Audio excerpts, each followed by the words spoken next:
Soft silky കോട്ടയിൽ നല്ല പാറ്റേണിലാണ് എംബ്രോയിഡറി വർക്ക് വന്നിരിക്കുന്ന സാരിയിൽ. ഫ്ലോറൽ മോട്ടീവ്സും വരുന്നുണ്ട്. ഒരു തിൻ ക്രോഷ്യോ ലേസ് വർക്ക് ആയിരിക്കും ആ ഒരു ബോർഡറിന്റെ എഡ്ജിൽ വരുന്നത്. കൂടാതെ നല്ല പാറ്റേണിൽ ഈ ഒരു സ്റ്റൈലായിരിക്കും ഫ്ലോറൽ ഡിസൈൻസ് വരുന്നത്. അതിന്റെ തന്നെ ഇൻഡിവിജ്വൽ മോട്ടീവ്സ് ബോഡി കംപ്ലീറ്റ് വരുന്നുണ്ട്. കളർ പാലറ്റ് പറയുകയാണെങ്കിൽ നല്ലൊരു സോഫ്റ്റ് സ്റ്റീൽ ഗ്രേ ആണ് സാരിയുടെ ഷെയ്ഡ് വരുന്നത്.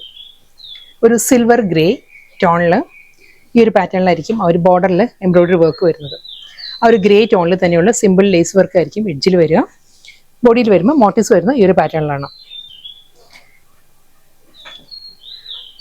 ലോവർ ഏരിയയിലായിരിക്കും ഈ ഒരു പാറ്റേൺ വരിക. ഇതേ ആ ഒരു വർക്ക് തന്നെ ആയിരിക്കും സാരിയുടെ മുന്താണിയിലോട്ടും വരുന്നത്. റണ്ണിങ് ബ്ലൗസ് വരുന്നത് സെയിം ടോണിൽ തന്നെ, ഗ്രേ ടോണിൽ തന്നെ പ്ലെയിൻ ബ്ലൗസ് ആണ് സാരിക്ക് വരുന്നത്. സെയിം വർക്ക് തന്നെയാണ്. കളർ പറയുകയാണെങ്കിൽ നല്ലൊരു പിങ്ക് ആണ് സാരിയുടെ ഷെയ്ഡ് വരുന്നത്. ഒരു ലാവൻഡർ ടിൻറ്റഡ് ബേബി പിങ്ക് ആണ് സാരിയുടെ shade. Same style floral embroidery work with running pallu and blouse. Same work തന്നെ. പേസ്റ്റൽ യെല്ലോ ആണ് അടുത്ത സാരിയുടെ കളർ വരുന്നത്. സോഫ്റ്റ് സിൽക്കി കോട്ടൺ അല്ല സാരിയുടെ ഫാബ്രിക്. ബ്ലൗസ് മെറ്റീരിയൽ വരുന്നത് പ്ലെയിൻ ബ്ലൗസ് ആയിരിക്കും. അക്വാ ബ്ലൂ ആണ് നെക്സ്റ്റ് കളർ. നല്ലൊരു ഓഷ്യൻ ബ്ലൂ ആണ് സാരിയുടെ ഷെയ്ഡ് വരുന്നത്. സെയിം സ്റ്റൈലിൽ തന്നെ വർക്ക് എല്ലാം same pattern with running pallu and blouse. Pastel peach ആണ് അടുത്ത കളർ വരുന്നത്. സെയിം സ്റ്റൈൽ അതേ ആ ഒരു എംബ്രോയിഡറി വർക്ക് തന്നെ ആയിരിക്കും. Floral motifs with running pallu and plain blouse. Next colour നല്ലൊരു മൗ ടോൺ ആണ് സാരി വരുന്നത്. ആ ഒരു എംബ്രോയിഡറി വർക്കിന്റെ പാറ്റേൺ മാറിയിട്ടുണ്ട്. ഫാബ്രിക് സെയിം തന്നെ, സിൽക്കി കോട്ട തന്നെയാണ്. ഇതിൽ ബോഡിയിൽ ഈ ഒരു പാറ്റേണിലായിരിക്കും floral embroidery work.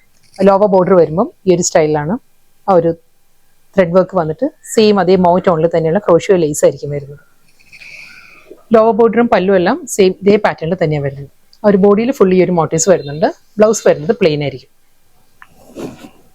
Next colour നല്ലൊരു ലൈറ്റ് ബ്രൗൺ ആണ് സാരിയുടെ ടോൺ വരുന്നത്. സെയിം അതേ പാറ്റേൺ തന്നെയാണ് ആ ഒരു വർക്ക് വരുന്നത് സാരിയിൽ. Next colour sea blue, aqua blue ആണ് സാരിയുടെ ഷെയ്ഡ്. സെയിം അതേ ആ ഒരു embroidery work with running pallu and blouse. Next colour pencil grey ആണ് സാരി വരുന്നത്. പെൻസിൽ ഗ്രേയിലും സെയിം സ്റ്റൈലിൽ തന്നെ full body embroidery work floral വർക്കിലായിരിക്കും ആ ഒരു ലോവർ ബോർഡർ വരിക. Running pallu and blouse. Next colour നല്ലൊരു കോപ്പർ ടോൺ ആണ് സാരി വരുന്നത്. സെയിം സ്റ്റൈലിൽ തന്നെയാണ് floral work with running pallu plain blouse. Next colour വീണ്ടും ലാവൻഡർ പിങ്ക് ആണ്. ബേബി പിങ്കും ലാവൻഡറും കൂടി ചേർന്ന് വരുന്ന ഷെയ്ഡാണ്. വർക്ക് മാറിയിട്ടുണ്ട്. ഇതിൽ വരുമ്പം ആ ഒരു ബോർഡർ ഡീറ്റെയിലേക്ക് പറയുകയാണെങ്കിൽ ഈ ഒരു സ്റ്റൈലായിരിക്കും ബോർഡറിൽ ആ ഒരു എംബ്രോയിഡറി വർക്ക് വരും. ഒരു ട്രയാങ്കിൾ ഡിസൈനിൽ മൾട്ടി കളർ ആ ഒരു എംബ്രോയിഡറി വർക്കിന്റെ മോട്ടീവ്സ് തന്നെ ആയിരിക്കും ബോഡി വരിക. ബോർഡർ ഈ ഒരു പാറ്റേൺ വരും. മുന്താണി പ്ലെയിൻ ബ്ലൗസ്. സെയിം വർക്ക് തന്നെ. പേസ്റ്റൽ യെല്ലോ ആണ് സാരിയുടെ ഷെയ്ഡ് വരുന്നത്. അതേ ആ ഒരു ഫ്ലോറൽ മോട്ടീവ്സ് ആയിരിക്കും ബോഡി കംപ്ലീറ്റ് വരിക. ലോവർ ബോർഡർ വരുമ്പോൾ ഈ ഒരു പാറ്റേണിലാണ് എംബ്രോയിഡറി വർക്ക് വരുന്നത്. വിത്ത് ആ ഒരു ക്രോഷ്യോ ലേസ് വർക്കിലായിരിക്കും അപ്പർ പോർഷൻ വരുന്നത്. Plain blouse. സെയിം വർക്ക് തന്നെ. പീച്ചാണ്, പേസ്റ്റൽ പീച്ചാണ് സാരിയുടെ ഷെയ്ഡ് വരുന്നത്. അതേ ആ ഒരു എംബ്രോയിഡറി വർക്ക് സ്മോൾ ആ ടൈനി മോട്ടീവ്സ് ആയിരിക്കും ബോഡി കംപ്ലീറ്റ് വരിക വിത്ത് running pallu and blouse. Next colour നല്ലൊരു സ്റ്റീൽ ഗ്രേ, സിൽവർ ഗ്രേ ആണ് സാരിയുടെ ഷെയ്ഡ് വരുന്നത്. Soft mild grey. Same style embroidery work running pallu and blouse.